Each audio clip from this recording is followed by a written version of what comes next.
1,24,000 अंबिया किराम दुनिया में तशरीफ लाए। 4 रसूल ऐसे गुजरे हैं कि जिनको किताबें दी गई। 4 रसूलों के अलावा फिर बाकी किसी नबी को किताब नहीं मिली। कुछ अंबिया किराम को सहीफे मिले। सहीफे यानी कुछ कागज दिए गए जिसमें कुछ जमाने के एतबार से, उस वक्त के हालात के एतबार से कुछ कानून दिए गए। लेकिन मुस्तकिल तौर पर एक कंप्लीटली किताबें 4 रसूल को दी गई। 2 लफ्ज आप सुनते हैं, एक होता है नबी और एक होता है रसूल। नबी और रसूल में फर्क होता है। रसूल का दर्जा और मकाम नबी से बुलंद होता है, बड़ा होता है। हर रसूल नबी भी होता है, लेकिन हर नबी रसूल हो जरूरी नहीं है। रसूल उसे कहा जाता है कि जिसको किताब दी गई हो। और किताब क्या होती है? किताब जिंदगी गुजारने का ढंग, शरीयत का कानून, कवानीन है, कॉन्स्टिट्यूशन है, लॉ है।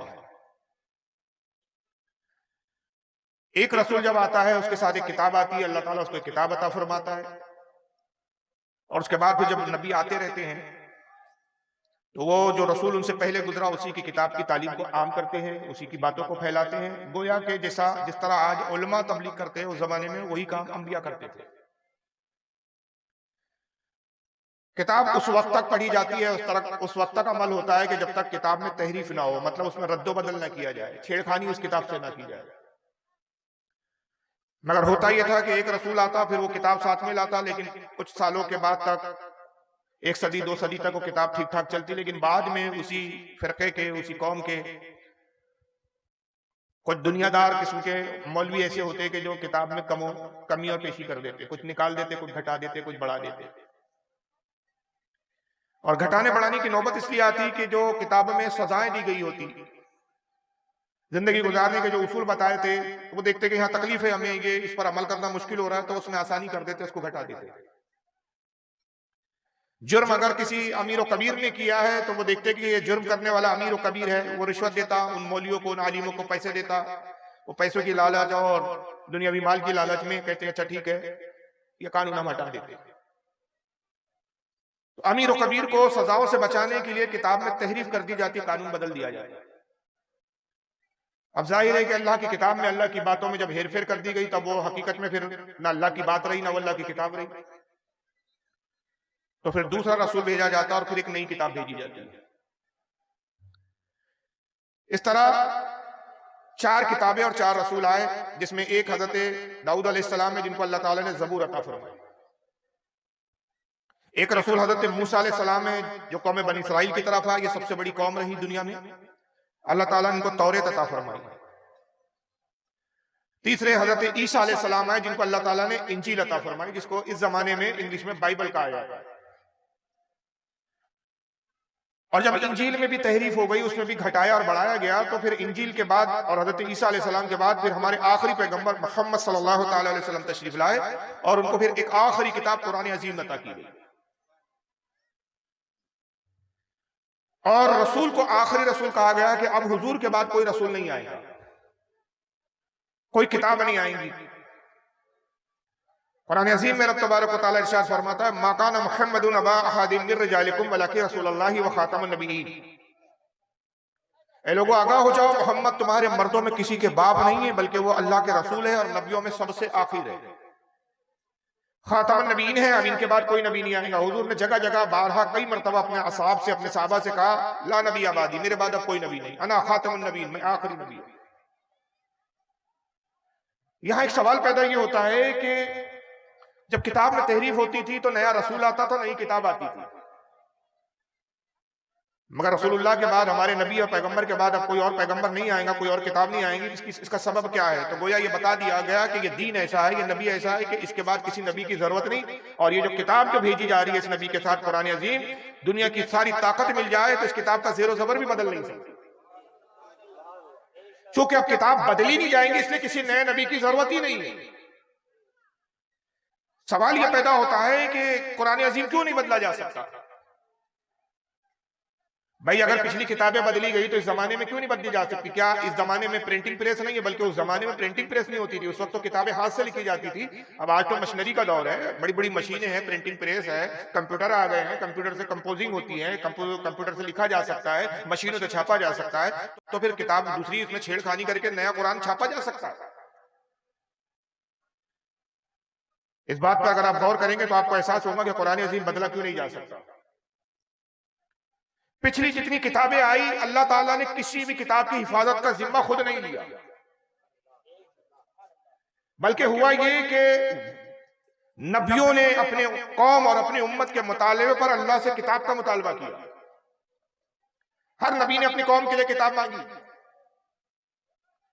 जनाब दाऊद अलैहिस्सलाम का अगर देख लें कि दाऊद अलैहिस्सलाम की कौम हजरत दाऊद के पास आई और कहा कि दाऊद, जब तक आप हमारे बीच जिंदा है, आप हमें बताते हैं, हम आपकी बातों पर अमल कर लेते हैं, मगर आप भी इंसान हैं, एक न एक दिन आपको भी दुनिया से जाना, इंतकाल करना है। जब आपका इंतकाल हो जाएगा, आप इस दुनिया से चले जाएंगे, तो फिर हम दीन पर कैसे अमल करें, अल्लाह की बातों पर कैसे अमल करें, ये हमें कौन बताएंगे? लिहाजा जो कुछ कानून है, जो जिस पर हमें अमल करना चाहिए, जिंदगी कैसे गुजारनी चाहिए, उसके लिए किताब चाहिए हमें, जिसमें सारी बातें लिखी हो कि आपके बाद हम उस किताब को खोलें और जहां भी हमें जिंदगी के किसी मसले में मुश्किल आए तो हम किताब को पढ़कर उस मसले का हल निकाल लें। मेरी तकरीर समझ में आ रही है ना आपके? मैं बहुत कोशिश कर रहा हूं, हालांकि मैं उर्दू बोलता हूं तो थोड़ा सा बहुत हल्के लेवल की उर्दू बोलता हूं, थोड़ा सा तकलीफ दे होता है। हालांकि वैसे भी मैं ज्यादा हार्ड उर्दू नहीं बोलता हूं, लेकिन फिर भी बंगाल की इस इलाके के एतबार से और आसान लफ्ज इस्तेमाल करने की कोशिश कर रहा हूं। दाऊद अलैहिस्सलाम अल्लाह की बारगाह में गए और सजदा रेज हो गए, इबादत खाने में गए, जो इबादत खाना था, परवरदिगार तू जानता है कि मेरी कौम किताब मांग रही है।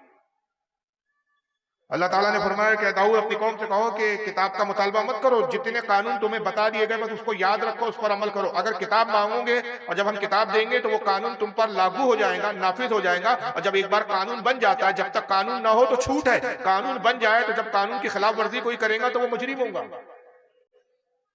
उसको यूं समझ लीजिए कि जब तक हिंदुस्तान में टैक्स के नाम पर जीएसटी टैक्स नहीं था तो कोई इस टैक्स को जानता ही नहीं था, तो वो टैक्स देने की कोई जरूरत ही नहीं थी। जब तक हिंदुस्तान में टोल टैक्स नहीं था तो आप सड़क पे से कभी भी जा सकते थे, लेकिन आपको कोई टोल टैक्स देना नहीं पड़ता था।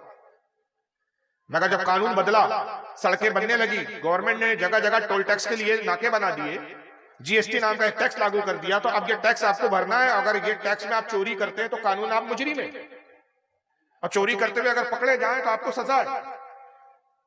तो जब तक कानून नहीं आता छूट होती है, लेकिन जब एक बार कानून बन जाता है तो उस पर अमल करना जरूरी हो जाता है, और कानून बनता है तो मुश्किल बढ़ जाती है।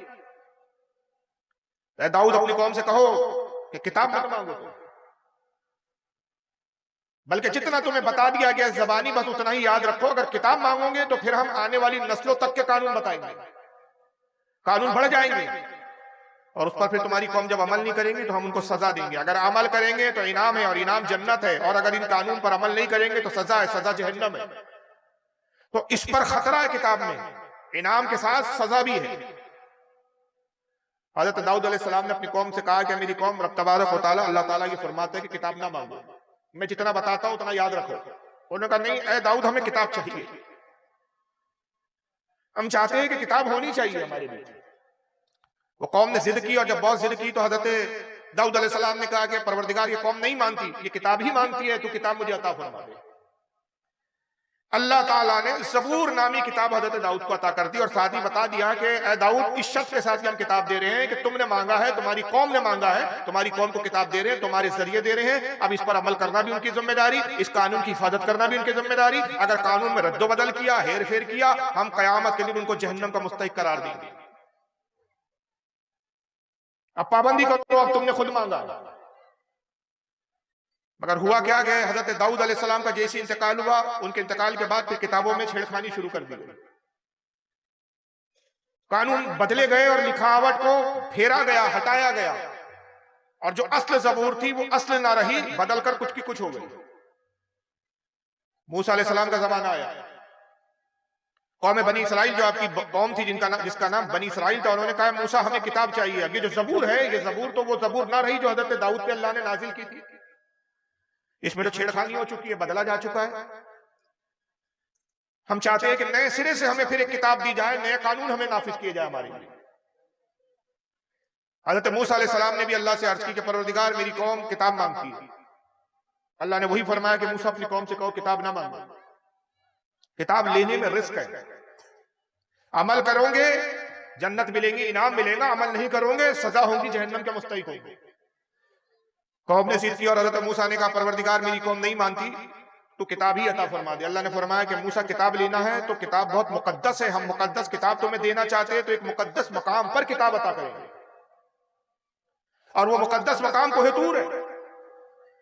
उस कोहे तूर पर आओ, वहां हम किताब देंगे, लेकिन जब किताब लेने आओ तो 40 दिन मुसलसल रोजे रखो और 100 में विसाल के रोजे रखो। रोजे दो तरह के होते हैं, एक रोजा वो जो हम रखते हैं कि सुबह सहरी करते हैं और इफ्तार के वक्त फिर हम खा के हम रोजा खत्म कर देते हैं, लेकिन 100 में विसाल का रोजा वो होता है जो अंबिया रखा करते थे, बाद औलिया किराम रखा करते थे, कि जिसमें न सहरी में कुछ खाया जाता है न इफ्तारी में कुछ खाया जाता है। लगातार रोजे रखने होते हैं। 100 में विसाल के 40 दिन रोजे रखो, यानी 40 दिन ना कुछ पीना है ना खाना है।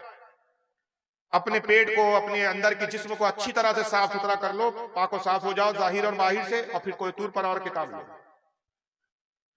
और मैं यहाँ एक चीज बताना भूल गया था कि दाऊद अलैहिस्सलाम को जब अल्लाह ताला ने ज़बूर दी तो उनसे कहा कि दाऊद 1 साल ऐसे रोजे रखो कि एक दिन रोजा रखो, दूसरे दिन खा पी लिया करो।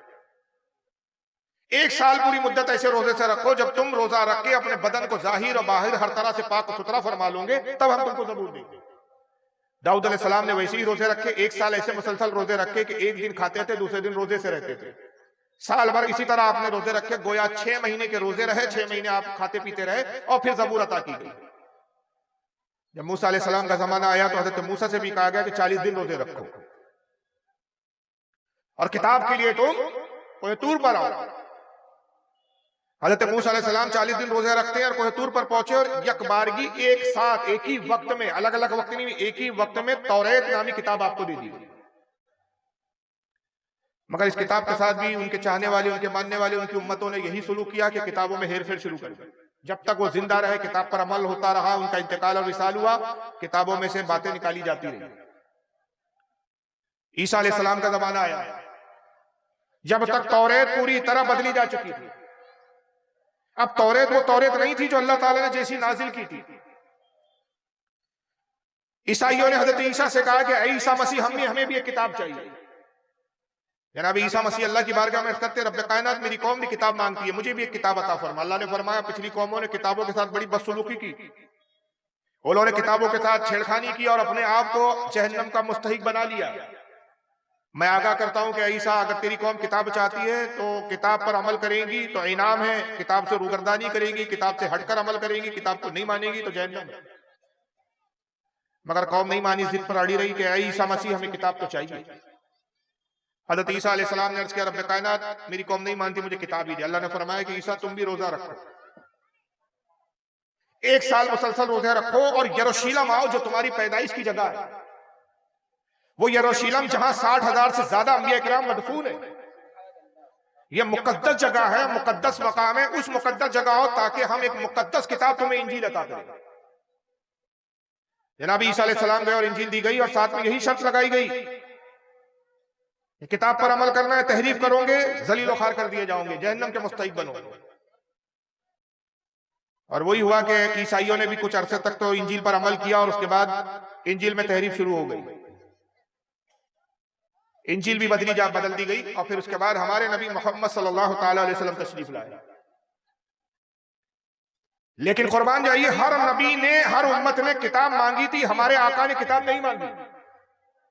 40 साल तक हमारा नबी सिर्फ अमल करता रहा, नमाज पढ़ता रहा, अल्लाह की इबादत करता रहा। 40 साल के बाद अल्लाह ताला ने खुद किताब अता की और कहा हबीब सारे नबियों ने किताब मांगी, सारे उम्मतियों ने किताब मांगी, तो जब मांगा तो हमने दिया, और मांगने के बाद हमने शर्त लगाई चूंकि तुम मांग रहे हो तो हिफाजत भी तुम्हें करनी है, इसकी पासदारी भी तुम्हें करनी है। तुम अगर इसमें तहरीफ करोगे, इसमें छेड़खानी करोगे तो अजाब के मुस्तहिक होंगे, अमल करोगे तो तुम जन्नत के मुस्तहिक होंगे। तो ऐ मेरे महबूब, पिछले नबियों ने मांगी, मगर तू जब मांग नहीं रहा तो हम खुद लोग तुझसे राजी होकर किताब दे रहे, और जब हम दे रहे हैं तो पिछली कौमों ने मांगा था तो दिया, तो हिफाजत का जिम्मा उन्हीं पर था। जब हम दे रहे हैं तो हिफाजत का जिम्मा तेरी उम्मत पर नहीं छोड़ेंगे, बल्कि हिफाजत का हम खुद करेंगे। इस किताब के जामिन हम बन जाएंगे। इन्ना नहानु नज़्ज़लना ज़िक्रा व इन्ना लहू लाहिफ़िज़ून। ऐ महबूब, की किताब हम नाजिल कर रहे हैं और इसकी हिफाजत का जिम्मा हम ही ले रहे हैं। सुभान अल्लाह, बेशक, अल्लाहु अकबर, या रसूल अल्लाह, या अली जिंदाबाद।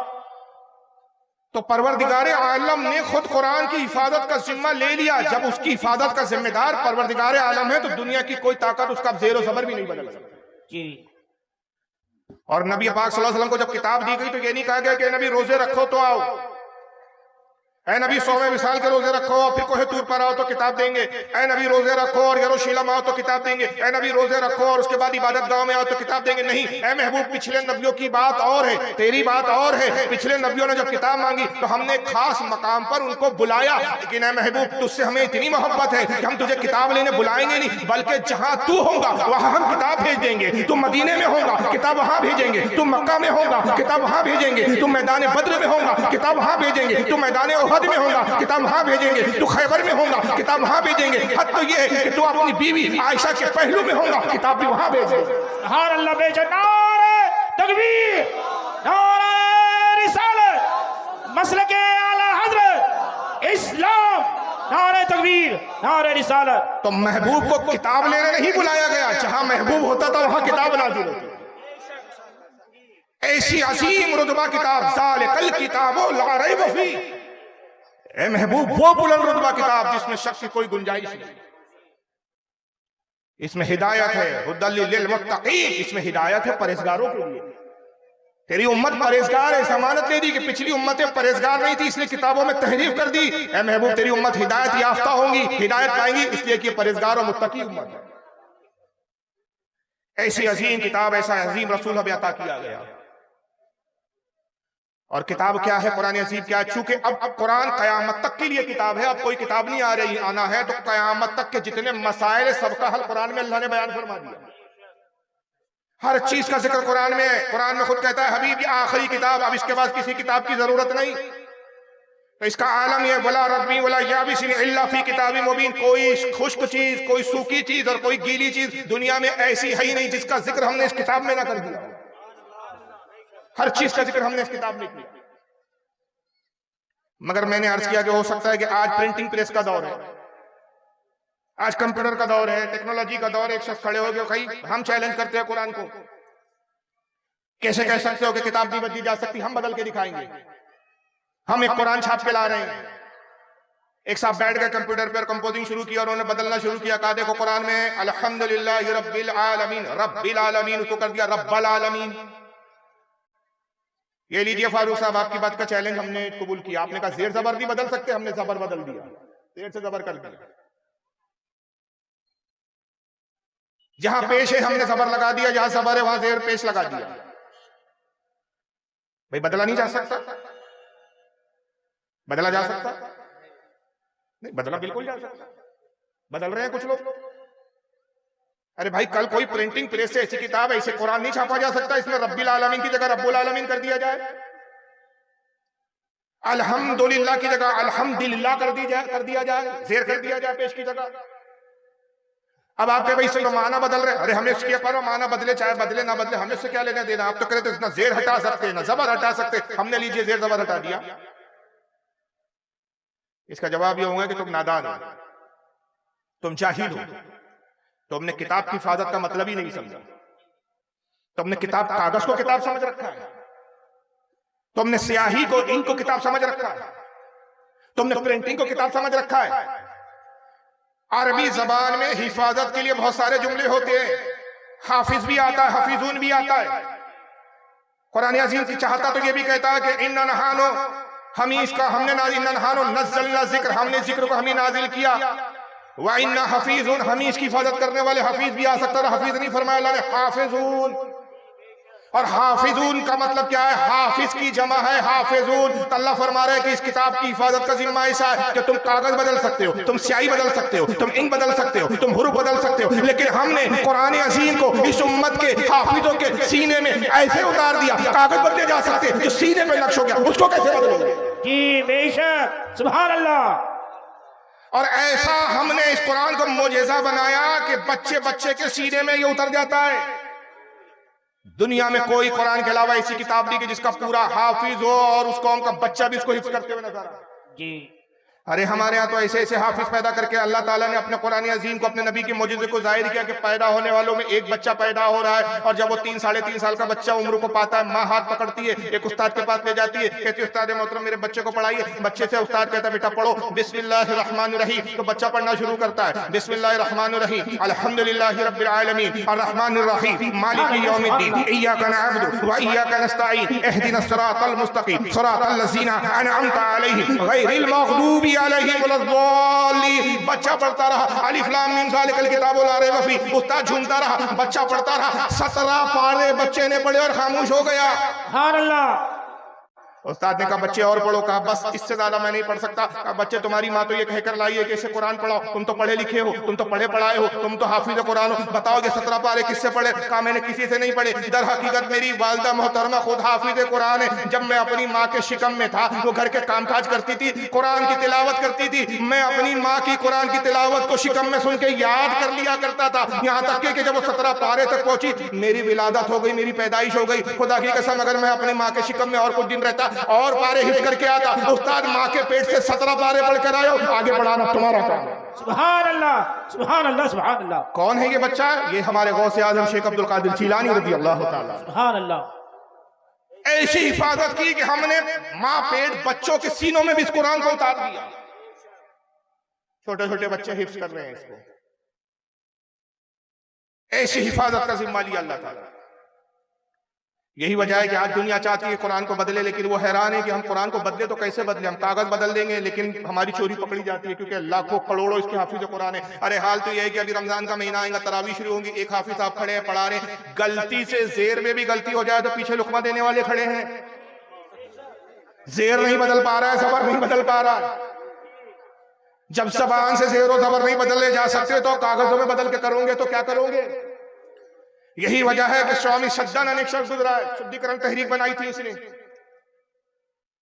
कहा था हिंदुस्तान के जितने मुसलमान हैं सब हिंदू थे, इनको तलवार के जोर पे मुसलमान किया गया, जबरदस्ती इनको मुसलमान बनाया गया। और ये आज तक ये प्रोपेगेंडा जारी है। और इस प्रोपेगेंडे का झूठ होना इससे ही साबित है कि अगर हमारे माँ बाप हमारे पूर्वजों को तलवार की जोर पर इस्लाम की तरफ लाया गया होता, हमें तो मालूम हो गया भाई कि हमारे बाप को जुल्म से किया गया, हम क्यों नहीं पलट के हिंदू हो रहे हैं? भाई हमें तो पता चल गया ना कि हमारे माँ बाप के साथ, बाप दादाओं के साथ जुल्म हुआ, जबरदस्ती उनका धर्म परिवर्तन कराया गया। अब हमें घर वापसी कर लेना चाहिए, लेकिन हम घर वापसी क्यों नहीं कर रहे? मरने के लिए तैयार है लेकिन इस्लाम छोड़ने के लिए तैयार नहीं। घरों पे बुलडोजर चलाए जा रहे हैं, घर ढह रहा है लेकिन घर तबाह हो जाए हमें मंजूर है, लेकिन हम अपना ईमान तबाह होने नहीं दे रहे। बेशक।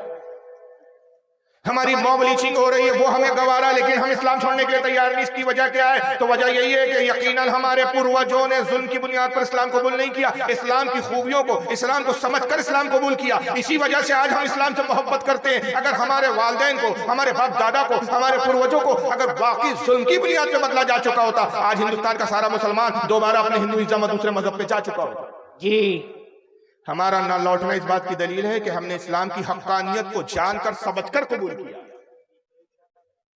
स्वामी दयानंद सरस्वती उठा, शुद्धिकरण तहरीक बनाई, आला हज़रत फाजिल बरेलवी के जमाने का है। तहरीक का नाम रखा शुद्धिकरण तहरीक। ये धर्म छोड़कर अपवित्र हो गए, इनका शुद्धिकरण करना पड़ेगा। उसने मिशन चलाया कि सारे हिंदुस्तान के मुसलमानों को दोबारा हिंदुइज्म की तरफ लाएंगे, हम हिंदू मजहब की तरफ लाएंगे। इस्लाम के खिलाफ बोलना शुरू किया और उसे सबसे ज्यादा कुरान के खिलाफ बोलना शुरू किया। एक किताब लिखी जिसका नाम है सत्तारिक प्रकाश। ये ओरिजिनल किताब मेरे पास मौजूद है। कुरान पे उसने जगह जगह इतराज किया, कहा ये अल्लाह की किताब है ही नहीं बल्कि मोहम्मद ने अपनी तरफ से गढ़ी है। माज़अल्लाह।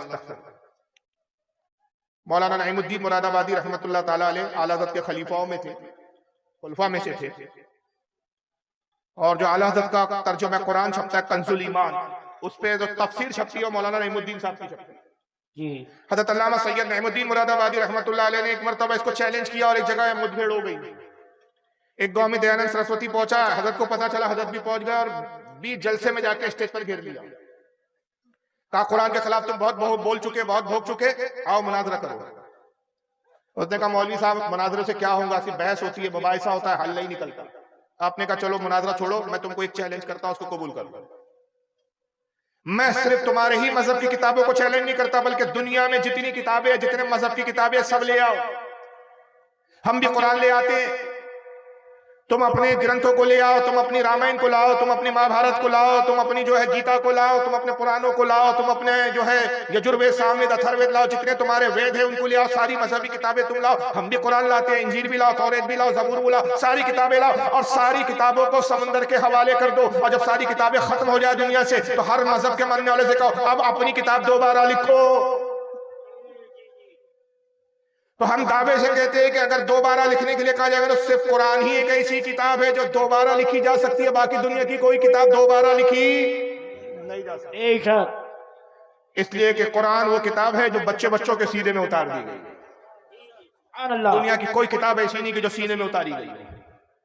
सीने में वही किताब उतरती है जिसका ताल्लुक दिल से हो, और दिल का ताल्लुक रब से होता है। पता चल गया ये किताब रब की नाजिल की हुई है, इंसान की बनाई हुई नहीं है। बेशक।